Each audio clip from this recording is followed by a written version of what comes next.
सो hey everyone, आज हम करेंगे top 50 idioms for D triple S P P R T. कल हमने पार्ट 1 किया था इसका, और आज इसका हम पार्ट 2 करेंगे। और ऐसे ही मैं 2-3 वीडियोस में आपको पूरे 400 इडियम्स कंप्लीट करवा दूंगा, ताकि आपको पेपर में इससे कोई भी दिक्कत ना आए। तो ये बहुत ज़्यादा इंपॉर्टेंट रहेगी, तो आप पूरी वीडियो को एंड तक देखना, और ये आपके लिए बहुत ज़्यादा बेनिफिशियल रहेगी।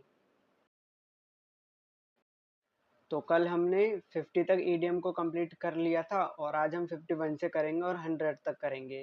तो पहला ईडीएम है the EDM cats in the cradle means. तो देखो, कैट्स इन द क्रेडल का मतलब क्या होता है। इस ईडीएम का यूज़ तब होता है जब दो लोगों के बीच रिलेशन जो है उनका वो कॉम्प्लिकेटेड हो जाता है, स्पेशली पेरेंट और चाइल्ड के बीच इमोशनल डिस्टेंस हो जाए, तब हम उसको बोलते हैं कैट्स इन द क्रेडल। तो ऑप्शन बी हमारा करेक्ट है, a complicated relation. Cats in the cradle का मतलब होता है कॉम्प्लिकेटेड रिलेशनशिप। तो the idiom refers to a complex और स्ट्रेन्ड रिलेशनशिप। देन है the idiom burn one's boats meaning. तो देखो, जब कोई इंसान ऐसा डिसीजन ले लेता है जिसमें वापस वापस लौटने का ऑप्शन नहीं होता, तब ये ईडियम होता है, यूज होता है, बर्न वंस बोट्स। तो option B, to commit fully with no possibility of retreat. Retreat का मतलब होता है वापस जाना। तो ऑप्शन बी हमारा करेक्ट है, it means making a decision that removes any chance of going back. Then है egg someone, egg on. The idiom egg on का मतलब क्या होता है। तो देखो, जब कोई किसी को भड़काता है या इनकरेज करता है किसी काम के लिए, स्पेशली अगर वो रिस्की काम है, उसके लिए जब उसको इनकरेज करता है या प्रोवोक करता है, तब हम इडियम यूज करते हैं एग ऑन। तो टू अर्ज और encourage someone to do something यहाँ पे करेक्ट हो जाएगा। Then the idiom damp squib. तो डैम्प स्क्विब का मतलब क्या होता है, जब किसी इवेंट से हम बहुत ज़्यादा एक्सपेक्टेशंस हों, लेकिन रिजल्ट बोरिंग या डिसअपॉइंटिंग निकले, तब यूज़ हम करते हैं डैम्प स्क्विब को। तो option b, something disappointing after high expectations. Then get down to brass tacks. तो जब कोई अननेसेसरी बातें छोड़कर डायरेक्ट मेन इशू या इंपॉर्टेंट फैक्ट्स पर बात करता है, तब ये ईडियम यूज होता है, यानी कि get down to brass tacks to discuss the most important facts. Then the idiom helter skelter, helter skelter. जब कोई काम बिना प्लानिंग के जल्दी जल्दी और बहुत जल्दबाजी में हो, तब उस सिचुएशन को हेल्टर स्केल्टर कहते हैं। तो option B, in a rushed and disorderly manner. Then है the idiom hang up your boots. Hang up your boots का मतलब क्या होता है। ये ईडियम मेनली स्पोर्ट्स या जॉब के कंटेक्स्ट में यूज होता है। जब कोई इंसान होता है वो अपना कैरियर परमानेंटली छोड़ देता है, तब हम इस ईडियम को यूज करते हैं, जो कि है हैंग अप योर बूट्स। तो to retire from a profession और activity. Then the idiom get itchy feet. जब किसी को एक जगह रहना बोरिंग लगने लगे और उसका मन करे ट्रैवल करने या लाइफ में कुछ चेंज लाने का, तब उसे इची फीट बोलते हैं। तो इची फीट का मतलब क्या है, कुछ चेंज करने के लिए कुछ काम करना, टू वांट टू ट्रैवल और ट्राई समथिंग न्यू। देन है कीप योर पैंट्स ऑन। जब कोई इंसान जल्दी गुस्सा हो रहा हो या इम्पेशेंट हो, तब उसे काम करने के लिए ईडियम बोलते हैं कि कीप योर पैंट्स ऑन। तो to stay calm and patient. The idiom means to remain calm and not become impatient. The idiom in the fast lane. जब किसी की लाइफ बहुत फास्ट पेस्ड हो या बिजी हो और एडवेंचरस हो, तब उसे फास्ट लेन लाइफ बोलते हैं, मतलब कि a life full of excitement and activity. Then है हेड इन द क्लाउड्स। तो देखो, जब कोई भी इंसान रियलिटी को इग्नोर करके सिर्फ इम्प्रैक्टिकल सपने देख रहा हो, या ऐसे सपने जो इम्प्रैक्टिकल हैं, पूरे नहीं हो सकते, तब उसके लिए ये ईडियम यूज होता है, हेड इन द क्लाउड्स। तो बीइंग अनरियलिस्टिक और ड्रीमी। देन है the idiom from cradle to grave means. तो देखो, क्रेडल टू ग्रेव का मतलब होता है इंसान की जो पूरी लाइफ होती है वो इसमें कवर हो जाती है। तो फ्रॉम बर्थ टू दैट, इसको हम बोलते हैं फ्रॉम क्रेडल टू ग्रेव, यानी जन्म से लेके मौत तक। Then drill into your heads. Drill into your heads का मतलब क्या होता है, जब टीचर या कोई पर्सन किसी बात को बार बार रिपीट करके समझाता है, तब ये ईडियम यूज होता है। तो drill into your heads, to explain something repeatedly so it is remembered. Then है डाउन फॉर द काउंट। तो देखो, ये जो ईडियम है ना, डाउन फॉर द काउंट, आपने बॉक्सिंग देखी होगी, तो ये बॉक्सिंग से आया है। जब कोई पर्सन इतना ज़्यादा थक जाता है या हार जाता है कि वो कंटिन्यू नहीं कर सकता, तब हम उसे डाउन फॉर द काउंट बोलते हैं। तो ऑप्शन ए कंप्लीटली डिफीटेड और एग्जॉस्टेड। देन ब्लू ब्लड, तो ये ईडियम उन लोगों के लिए यूज होता है जो रॉयल या एरिस्टोक्रेटिक बैकग्राउंड से आते हैं, मतलब बहुत ज्यादा रिच होते हैं, उनके लिए ये ईडियम यूज होता है। तो नोबल और एरिस्टोक्रेटिक फैमिली बैकग्राउंड, जिनका फैमिली बैकग्राउंड बहुत ज्यादा रॉयल होता है। Then at his disposal, at his disposal idiom का मतलब होता है जब कोई चीज किसी के यूज के लिए अवेलेबल हो तब ये ईडियम यूज होता है, यानी available for use whenever needed. Option B हमारा करेक्ट है। The idiom in the soup, in the soup का मतलब होता है जब कोई इंसान सीरियस प्रॉब्लम या डिफिकल्टी में फंस जाता है तब हम बोलते हैं he is in the soup, being in serious trouble. तो यहाँ पे भी हमारा ऑप्शन भी करेक्ट है। Then the idiom ivory tower, ivory tower का मतलब क्या होता है? इस ईडियम का मतलब होता है जब कोई इंसान रियल वर्ल्ड प्रॉब्लम से दूर रहकर सिर्फ थ्योरी में जीता है तब उसके लिए ये ईडियम यूज होता है कि a state of isolation from practical reality, यानी को रियलिटी को छोड़कर मतलब आइसोलेशन में रहता है। तो ऑप्शन भी हमारे यहाँ पे करेक्ट है। देन कीप एब्रेस्ट ऑफ, जब कोई पर्सन किसी फील्ड की लेटेस्ट इंफॉर्मेशन और डेवलपमेंट के साथ अपडेटेड रहता है तब ये ईडियम यूज होता है, यानी कीप एब्रेस्ट ऑफ, तो टू रिमेन इन्फॉर्म्ड और अपडेटेड। देन है the idiom let your hair down, जब कोई पर्सन स्ट्रेस छोड़कर फ्री होकर एंजॉय करता है तब ये ईडियम यूज होता है कि लेट योर हेयर डाउन, तो to relax and behave freely, यानी किसी चीज की चिंता ना करना। देन मेक वेव्स का मतलब क्या होता है? जब कोई भी पर्सन किसी सिचुएशन में कंट्रोवर्सी या ट्रबल क्रिएट करता है तब उसको बोलते हैं make waves, to cause trouble और स्ट्रॉन्ग रिएक्शंस। तो ऑप्शन भी हमारा करेक्ट है। देन नर्व्स ऑफ स्टील, तो आप भी सोचो कि नर्व्स ऑफ, अगर किसी की नर्व्स स्टील की रहेंगी तो जब कोई इंसान डेंजरस या स्ट्रेसफुल सिचुएशन में भी बिल्कुल काम और फियरलेस रहे तब उसके लिए ये ईडियम यूज होता है, nerves of steel, great courage and calmness. Then है रिसीविंग अ किकबैक, तो रिसीविंग अ किकबैक का मतलब क्या होता है? जब कोई पर्सन किसी डील में सीक्रेटली इलीगल कमीशन या ब्राइब लेते हैं, यानी वो ब्राइब को क्या बोलते हैं हिंदी में? हाँ, घूस लेता है, तब उसे किकबैक बोलते हैं। तो option B receiving an illegal payment और ब्राइब। तो एक kickback refers to illegal money given secretly for favours. The idiom slack off, slack off का मतलब क्या होता है? जब कोई पर्सन काम में एफर्ट कम कर देता है, यानी कोई इंसान है वो अपने काम में एफर्ट कम कर देता है, उसमें कम मेहनत करता है या आलसीपन दिखाने लगता है तब ये इडियम कम यूज करते हैं, इसका मतलब होता है स्लैक ऑफ। तो टू बिकम लेजी और रिड्यूस एफर्ट। तो option B the idiom means avoiding work और not putting in full effort. Then a cog in the machine, जब कोई इंसान किसी ऑर्गेनाइजेशन में स्मॉल स्मॉल रोल प्ले करता है लेकिन सिस्टम के लिए इम्पोर्टेंट होता है तो इसको बोलते हैं a cog in the machine, a small but necessary part of a large system. Then है on the bread line, on the bread line का मतलब होता है जब किसी की फाइनेंशियल कंडीशन इतनी ज़्यादा खराब हो कि उसकी जो बेसिक नीड्स हैं वो भी फुलफिल करना मुश्किल हो जा रहा है तब उसको हम बोलते हैं ऑन द ब्रेड लाइन। तो लिविंग इन पॉवर्टी, पॉवर्टी मतलब गरीबी। The idiom refers to being extremely poor. Then a broth of a boy, a broth of a boy medium का मतलब ईडियम का मतलब क्या होता है? ये ईडियम यूज होता है एक हेल्दी स्ट्रॉन्ग और एनर्जेटिक लड़के के लिए, तो उसको हम बोलते हैं ब्रॉथ ऑफ अ बॉय, तो एक strong and energetic boy.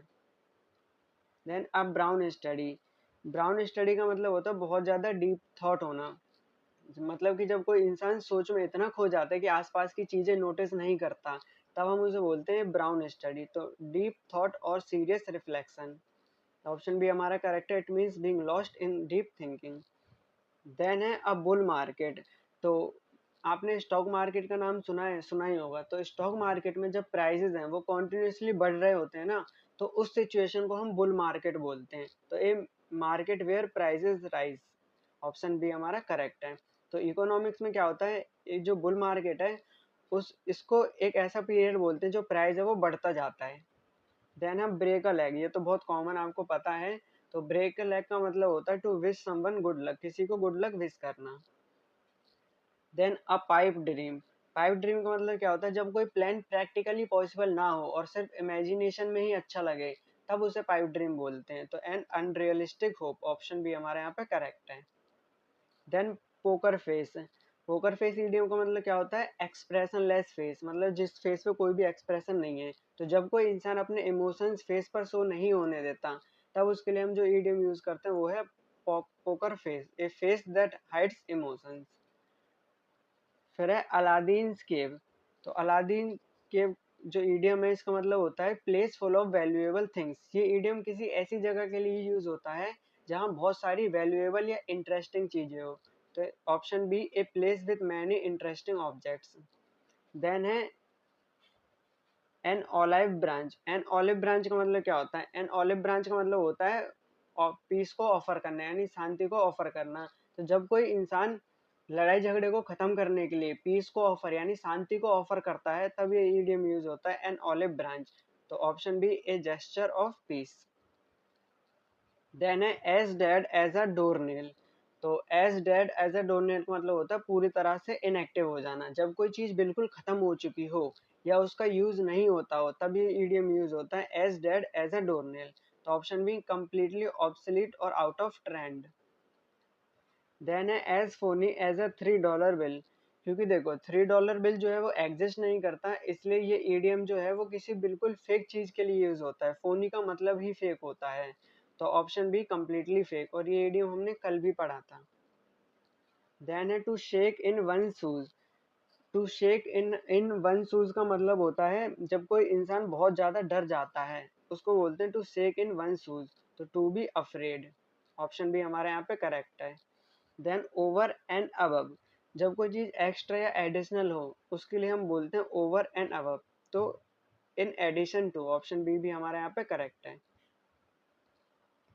Then है एस इन द होल, तो एस इन द होल का मतलब क्या होता है, जब किसी के पास सीक्रेट ट्रम्प कार्ड या हिडन एडवांटेज होती है जो वो राइट टाइम पर यूज करता है, उसको बोलते हैं एस इन द होल। तो ऑप्शन ए हिडन एडवांटेज यहाँ पे हमारा बिल्कुल करेक्ट है।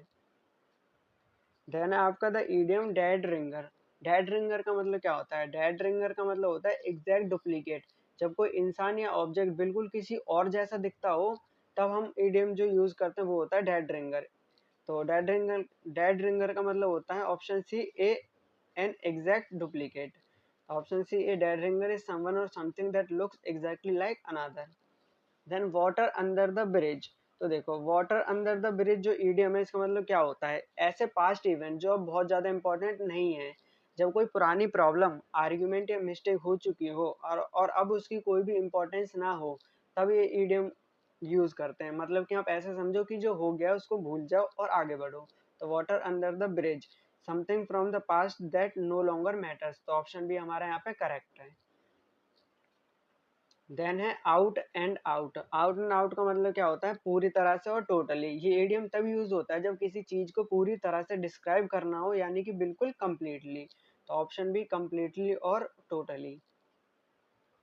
देन है idiom bad iron, bad iron का मतलब होता है बैड लक। जब किसी के साथ बार बार बैड लक हो रहा हो, तब इस इडियम का यूज करते हैं कि बैड आयरन। तो ऑप्शन बी, बैड लक हमारे यहाँ पे बिल्कुल करेक्ट है। देन है the idiom like chalk and चीज, तो देखो चॉक एंड चीज का मतलब होता है कोई भी दो चीज बिल्कुल कंप्लीटली डिफरेंट होना। ये इडियम तब यूज होता है जब दो चीजें बिल्कुल अलग हो, उनमें कोई भी सिमिलैरिटी ना हो। तो option B, completely different, like chalk and cheese का मतलब होता है कंप्लीटली डिफरेंट।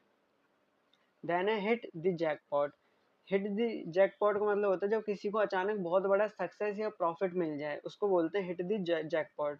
तो option B, to achieve great success और luck. Then beside oneself, beside oneself का मतलब होता है जब कोई इंसान इतना ज्यादा इमोशनल हो जाए कि कंट्रोल ना कर पाए, चाहे वो हैप्पीनेस हो या गुस्सा हो, तो उसको बोलते हैं beside oneself, out of one sense due to strong emotion. Then Bob is your uncle, इसका मतलब बॉब इज योर अंकल का मतलब इस इडियम का मतलब होता है something will be done easily और सक्सेसफुली, मतलब कोई भी चीज आसानी से हो जाए। तो ये इडियम ब्रिटिश इंग्लिश में यूज होता है और इसका मतलब होता है काम बहुत इजीली हो जाना। तो something easily and quickly achieved. Then है हमारा बीट अराउंड द बुश, ये तो हमने कई बार किया है, जब कोई इंसान सीधा पॉइंट पर ना आए और इधर उधर की बातें करने लगता है, तब उसके लिए हम ये ईडियम यूज करते हैं बीट अराउंड द बुश। तो option B, to avoid getting to the main point. Then है take the bull by the horns. तो take the bull by the horns का मतलब होता है जब कोई इंसान प्रॉब्लम से भागने के बजाय उसको डायरेक्टली हैंडल करे, तब हम उसको बोलते हैं take the bull by the horns. तो option B to face a challenge directly. Then है jump on the bandwagon. तो jump on the bandwagon का मतलब क्या होता है, जब लोग किसी चीज को सिर्फ इसलिए फॉलो करते हैं क्योंकि बहुत सारे लोग ऑलरेडी उस चीज को फॉलो कर रहे हैं, तो तब उसको हम बोलते हैं jump on the bandwagon. तो option B to support something because it is popular. तो यहाँ पे हमारा ऑप्शन भी बिल्कुल करेक्ट है। और अब हम कर लेते हैं कुछ क्वेश्चंस प्रैक्टिस के लिए, जो कि आपके इंग्लिश के लिए बहुत ज़्यादा इंपॉर्टेंट हैं। तो पहला क्वेश्चन है चूज द करेक्ट सेंटेंस। हमें इसमें से करेक्ट सेंटेंस बताना है। तो पहला है he hardly works but manages to complete all his task on time. फिर option B he works hardly but manages to complete all his task on time. C है he works hard but manages to complete all his task on time. D है he hard works but manages to complete all his task. तो देखो, hard जो होता है वो एक adverb होता है, हार्डली जो होता है वो भी एक एडवर्ब होता है। हार्ड का मतलब है बहुत ज़्यादा मेहनत करना, और हार्डली का मतलब है ऑलमोस्ट नॉट, मतलब बिल्कुल ना के बराबर। तो पहले अगर हम सेंटेंस देखें तो इसका मतलब है he hardly works but manages to complete all his task on time. मतलब वो बिल्कुल ना के बराबर काम करता है फिर भी उसका काम हो जाता है, तो ऐसा तो हो नहीं सकता है ना। देन बी है he works hardly but manages to complete all his task on time. ये भी नहीं हो सकता। Then option C he works hard but manages to complete all his task on time. तो देखो, तीसरे में हम कह सकते हैं क्योंकि इसमें यहाँ पे सिर्फ हार्ड जो एडवर्ब है वो यूज हुआ है, कि मतलब वो बहुत मेहनत करता है और फिर वो अपने जितने भी टास्क हैं उनको टाइम पे कंप्लीट कर लेता है। तो ऑप्शन सी हमारे यहाँ पे करेक्ट है, ऑप्शन डी रॉन्ग हो जाएगा। तो ऑप्शन सी हार्ड का मतलब होता है डिलीजेंटली यानी मेहनती, और हार्डली का मतलब होता है ऑलमोस्ट ना के बराबर। देन है क्वेश्चन 2, इसमें हमें आर्टिकल भरना है। He is dash MLA and his brother is dash university of student. तो देखो, हमें पता है कि अगर जो वॉवेल का साउंड जो देता है उसमें हम एन यूज करते हैं आर्टिकल को, और जो कॉन्सोनेंट का साउंड देता है उसमें हम ए यूज करते हैं। तो अब ऑप्शन को देखते हैं, तो he is I M L A नहीं होगा क्योंकि ए आएगा नहीं। He is an M L A हो सकता है, ये दो ऑप्शन में, तो डी को भी काट ही दो आप, है ना। और फिर यूनिवर्सिटी में देखो यू की साउंड आ रही है, और यू जो है वो वॉवल नहीं होता, वो कॉन्सोनेंट साउंड होता है। तो दूसरे वाले में इज आ आएगा, और सी में दोनों ए है, ये भी कट जाएगा। तो ऑप्शन बी हमारे यहाँ पे बिल्कुल करेक्ट है। तो he is an M L A and his brother is a university student. तो ऑप्शन बी हमारा करेक्ट है क्योंकि एम एल ए जो है वो वॉवल साउंड एम के साथ शुरू होता है, और यूनिवर्सिटी यूस वाले साउंड के साथ, जो कि एक कॉन्सोनेंट है। देन हमें फिर से करेक्ट सेंटेंस को बताना है। She speaks English very fluent. She speaks English very fluently. She speaks English too fluent. She speaks English fluent. तो देखो, हमें पता है कि वर्ब को क्या क्वालिफाई करता है, हमें पता है वर्ब को एडवर्ब क्वालिफाई करना है। तो हमें एक ऐसा यहाँ पे सेंटेंस देखना है जिसमें वर्ब को क्वालिफाई कौन करे, एडवर्ब करे। तो देखो, पहला जो है उसमें स्पीक्स जो है वो वर्ब है, फिर उसके बाद वेरी जो है वो भी एक एडवर्ब है, और जो दूसरे एडवर्ब को भी क्वालिफाई करे वो भी एक एडवर्ब ही होता है।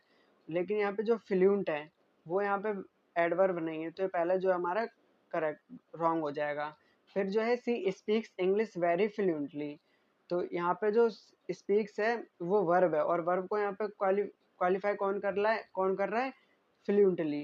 तो यहाँ पे हमारा ऑप्शन ये करेक्ट हो जाएगा। पर सी वाला हमारा गलत है क्योंकि यहाँ पे टू फ्लुएंट नहीं आएगा।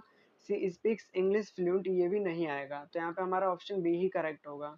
तो option B verb speaks need an adverb, और एडवर्ब है यहाँ पे फ्लुएंटली, क्योंकि आपको पता है कि एडवर्ब जो होता है वो किसी की मैनर को बताता है कि कोई भी काम किस तरीके से हुआ है। तो उसने कैसा गाया, फ्लुएंटली गाया। देन है question 4, fill in the blanks. He is good dash mathematics but weak dash English. तो मैंने बताया था कि जो मैथमेटिक्स है, मैथमेटिक्स फिजिक्स वगैरह ये होते हैं, इनके साथ हम फिक्स्ड प्रपोजिशन यूज करते हैं, वो कौन सा होता है, एट। तो देखो, ऑप्शन ए में एट है, बी में इन है, बी में नहीं आएगा तो पहले इनको काट दो। अब दो में एट है, ए और डी में। तो he is good at mathematics but weak English के साथ आता है इन, तो एट नहीं आएगा। तो ऑप्शन ए हमारा करेक्ट है यहाँ पे, he is good at mathematics but weak in English. तो ऑप्शन ए हमारा करेक्ट है, और जो करेक्ट यूसेज है वो है good at and weak in. Then फिर से हमें करेक्ट सेंटेंस बताना है, Delhi is more hotter than Shimla. ये एडजेक्टिव का क्वेश्चन है। देखो, हॉटर ऑलरेडी यहाँ पे कंपेरेटिव है, और मोर जो है वो भी ऑलरेडी कंपेरेटिव है, तो ये दो दो कंपेरेटिव एक साथ नहीं आते। Delhi is hotter than Shimla, Delhi is more hot, ये फिर से नहीं आएगा, एक कंपेरेटिव एक सिंपल। फिर दिल्ली इज हॉटेस्ट, हॉटेस्ट मतलब सुपरलेटिव, ये नहीं आएगा, तो ऑप्शन बी हमारे यहाँ पे करेक्ट है। Delhi is hotter than Shimla, Delhi जो है वो शिमला से ज़्यादा हॉटर है, मतलब यहाँ पे यहाँ का जो टेम्परेचर वो ज़्यादा ज़्यादा रहता है। तो there is comparative form already in hotter, so we don't use more, तो ऑप्शन बी हमारा करेक्ट हो जाएगा। Then fill in the blank, he has dash experience in teaching. तो ही हैज डैश एक्सपीरियंस मतलब उसे टीचिंग में काफ़ी अच्छा जो वो एक्सपीरियंस है वो है। तो देखो, नाउन के साथ ऑप्शन जो ए है उसमें ए वास्ट लिखा है, ए वास्ट नहीं हो सकता, क्यों? क्योंकि जो एक्सपीरियंस है, एक्सपीरियंस एक अनकाउंटेबल नाउन है और उसके साथ हम आर्टिकल यूज नहीं कर सकते। और वेरी फास्ट यहाँ पे आएगा नहीं, टू वास्ट भी नहीं आएगा, तो यहाँ पे आएगा ऑप्शन बी वास्ट, यानी कि उसको टीचिंग का उसका जो एक्सपीरियंस वो बहुत ज़्यादा वास्ट है, यानी बहुत लंबे टाइम तक उसने टीचिंग करी है। तो option B experience is uncountable noun, so it won't take article a. Then हमें फिर से करेक्ट सेंटेंस को चूज करना है, he return lately from London, he return late from London, he lately return from London, he return latest from London. तो देखो, late late का मतलब होता है देरी से, है ना, देर कर देना, और लेटली का मतलब होता है रिसेंटली। तो ही रिटर्न लेटली फ्रॉम लंदन ये गलत है, he return late from London ये सही हो जाएगा, क्यों? मतलब वो लंदन से लेट आया है। ही लेटली रिटर्न फ्रॉम लंदन ये भी नहीं होगा और ये भी नहीं होगा। तो ऑप्शन बी हमारा करेक्ट है, क्योंकि लेट का मतलब होता है नॉट अर्ली और लेटली का मतलब होता है recently. Then she takes pride dash her achievements. तो प्राइड के साथ क्या आता है, फिक्स प्रेपोजिशन क्या होता है, वो होता है इन। तो she takes pride in her achievements, at नहीं होगा, ऑन भी नहीं होगा, फोर भी नहीं होगा। तो ऑप्शन ए हमारे यहाँ पे करेक्ट है, तो करेक्ट फ्रेज होगा टेक प्राइड इन। देन है he is dash player in the team.